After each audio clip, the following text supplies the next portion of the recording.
Cette vidéo est une présentation de La Revanche, la boutique officielle des Deux Pions. Hey, salut tout le monde, c'est Jeff, Steve et Danny pour de la chaîne des Deux Pions. Et on se retrouve encore une fois pour notre 3e édition des pépites ludiques. Donc, on vous parle de notre pépite du mois et ça va être la pépite du mois de janvier 2025. Et on commence ça sans plus tarder avec notre ami Danny Boy. Danny, quelle fut ta pépite du mois de janvier? Ben, ma pépite du mois de janvier, j'ai pris des vacances dans le temps des fêtes et j'ai eu l'opportunité de jouer à un jeu que j'aime beaucoup. J'ai commencé à jouer à ce jeu depuis un an et demi. C'est Star Wars Légion, comme on peut voir Darth Vader sur mon chandail. C'est un jeu, un wargame. Oui, le beau chandail, je sais que tu l'aimes. Ouais. C'est un wargame où deux joueurs vont s'affronter avec une armée.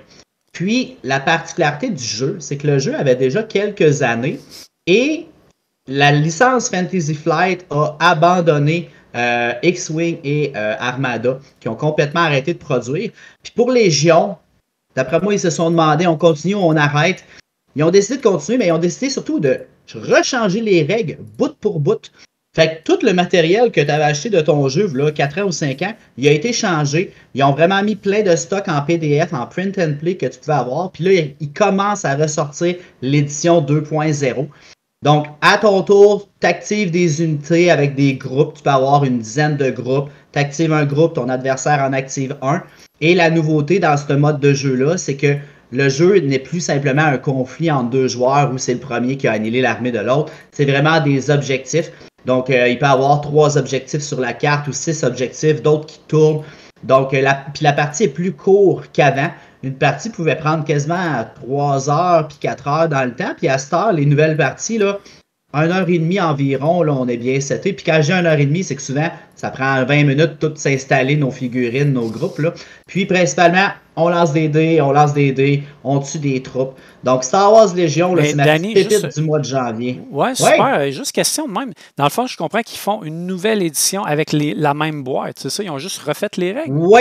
OK. Oui, dans le fait donc, ils peuvent, tu sais, ta figurine que tu avais déjà fonctionne encore. C'est juste qu'il y a un erratum, on a changé la carte, ils ont balancé des unités aussi parce qu'il y a encore beaucoup de tournois au niveau mondial. Okay. Puis des fois, on voyait vraiment un type d'armée qui était plus fort que les autres. Fait, ils ont balancé, mais à travers ça, ils ont vraiment changé la mécanique qui est vraiment axée sur les objectifs maintenant. Fait qu'ils ont sorti une nouvelle boîte avec les nouvelles règles, puis ceux qui ont l'ancienne peuvent se mettre à jour. Okay. Exactement, c'est ça. C'est cool. On va un peu à la Shatterpoint, mais Shatterpoint est vraiment plus petit, mais c'est encore des objectifs avec moins de troupes. Le Star Wars Légion, c'est des objectifs, mais avec plein de troupes, puis des tanks, puis des hélicoptères, puis tout.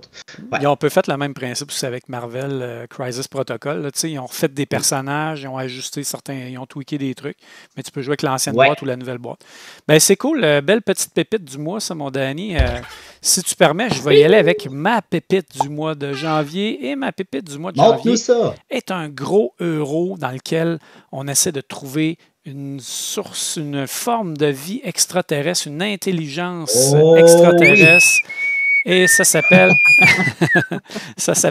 SETI Search for Extraterrestrial Intelligence. C'est un jeu, je dirais que c'est un jeu qui risque de se retrouver dans beaucoup de tops cette année parce que c'est un jeu qui a frappé fort sur le marché et c'est un jeu dans lequel on va justement partir de la Terre avec notre petite sonde et on va se mettre à explorer le système solaire. Puis on va faire des découvertes sur on va scanner un petit peu les confins de l'espace, puis on va découvrir des choses, puis éventuellement on va découvrir des formes de vie.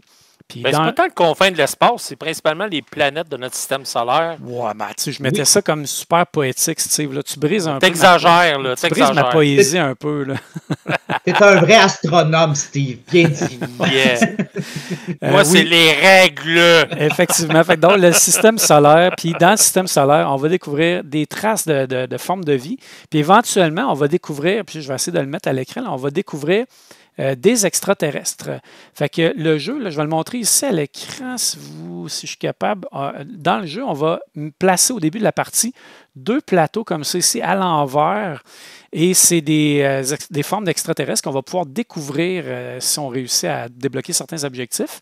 Puis quand ils vont être découverts, on va les retourner de bord. Puis ce qui est le fun, c'est qu'il y en a plusieurs dans la boîte. Puis à chaque fois, tu vas avoir un mix de 2 extraterrestres que tu n'as peut-être jamais vu ou un mix que tu n'as jamais fait non plus. Puis ils se jouent tous un petit peu différemment. C'est sûr que c'est un peu tout aller chercher des points, mais il peut y avoir des choses différentes. Comme par exemple, il y a certains extraterrestres que plus tu vas aller explorer, plus c'est risqué. Donc, tu vas avoir une espèce de niveau de danger. Puis celui qui va atteindre le plus haut niveau va perdre des points, des trucs comme ça. Fait que chaque extraterrestre se joue différemment. Mais c'est un euro vraiment intéressant dans lequel tu vas avoir des cartes. Puis tu vas faire principalement tes cartes avec tes actions, mais tu as aussi des actions de plateau. Puis tu as un engine building. Toutes sortes de choses dans ce jeu-là. Vraiment un euro classique que les gens qui aiment les bons euros lourds vont aimer. Par contre, à 4 joueurs, méfiez-vous. Steve, je pense que tu as trouvé ça. C'est très, très long entre les tours. Là.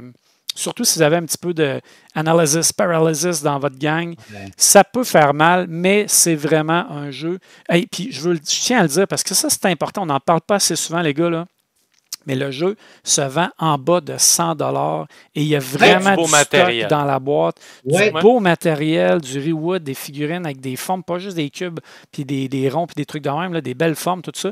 Donc, bravo à CGE qui, encore une fois, nous remplit une belle boîte avec plein de beaux stocks. C'est ma pépite que j'envoie dans le coffre.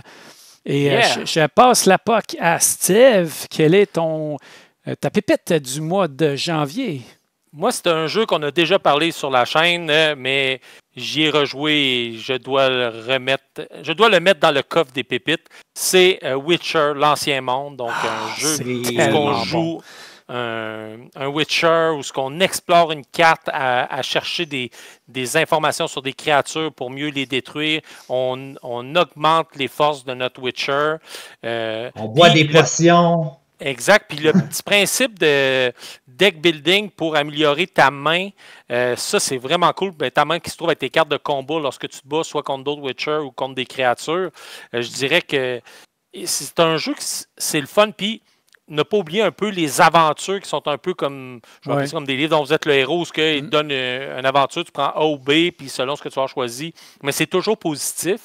Moi, j'ai adoré le système de combat avec les combos. Oui, les combos, là, parce que si tu as la bonne couleur, tu actives l'autre carte, tu as un petit bonus sur chaque carte. Le link de couleur. Là. Vraiment le fun. Puis celui-là aussi, c'est un long jeu, par exemple. C'est pour ça aussi, 4, c'est 3 le sweet spot de ce jeu-là. 4, c'est 4 heures, 3, c'est 3 heures. 4, moi, je trouve ça trop long. Parce que ce qui est intéressant à 3, c'est que tu as toujours, tu sais, quand quelqu'un lit l'aventure de l'autre, puis on dirait que tu as moins de downtime. À 4, tout impliqué, c'est ça.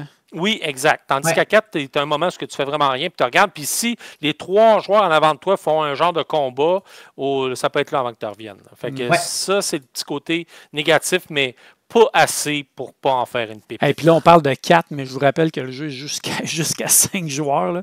C'est impensable. J'oserais même pas l'essayer à 5 joueurs. Non plus. Puis il y a l'extension Mage que j'ai joué. Moi, j'ai adoré ça aussi, les Mages qui jouent un petit peu différemment. Ça se ressemble, mais quand même super intéressant. Puis il y a toutes sortes de Legendary Hunt, tout ça. Vraiment du beau stock. Ceux qui aiment l'univers, c'est fantastique. Puis ceux qui ont le jeu en français, je sais que Matago va sortir des extensions en français. Nice. Là, ça s'en vient prochainement. Là. Belle petite pépite. C'est ma pépite du mois de janvier. Moi, j'attends un Kickstarter parce que dans ton jeu, Steve, on est des ensorceleurs génériques. On n'est pas les personnages du jeu vidéo ou de la série Netflix. Ils ont sorti le jeu, puis ils étaient comme, on verra ce que ça donne. Ça a été un très grand succès. Ils ont dit, go, on y va. On colle les vrais personnages. Série. Je cherche le nom du barde. Puis le barde. Yasker, c'est ça. Exactement. Fait qu'ils ont refait un jeu qui s'appelle The Witcher Path of Destiny. Puis ça sera pas le même genre, mais ça va être très axé. C'est ça la force de The Witcher. L'histoire. Dans Path of Destiny, là, il va vraiment avoir un livre avec choix A, choix B, qui t'amène à un autre, qui t'amène à un autre. J'attends avec impatience là, The Witcher Path of History avec les vrais personnages du Je vais pouvoir l'essayer. Moi, mon frère l'a kickstarté, ça a l'air, fait que je vais pouvoir essayer ça. Oubliez-moi pas, les gars, oubliez-moi pas, vous m'inviterez. Ben ouais, on va t'inviter, Jeff. Hey, savez-vous quoi? C'est ce qui met fin à nos pépites du mois de janvier. Merci tout le monde de nous avoir écoutés. Et surtout, si vous avez aimé la vidéo, faites-nous des petits pouces en l'air. Laissez-nous des commentaires, c'est toujours intéressant de vous lire. Abonnez-vous. Plus on a d'abonnés, plus on a de la visibilité. C'est notre paye, en fin de compte. On veut juste rendre les gens heureux puis que le plus de gens écoutent nos vidéos.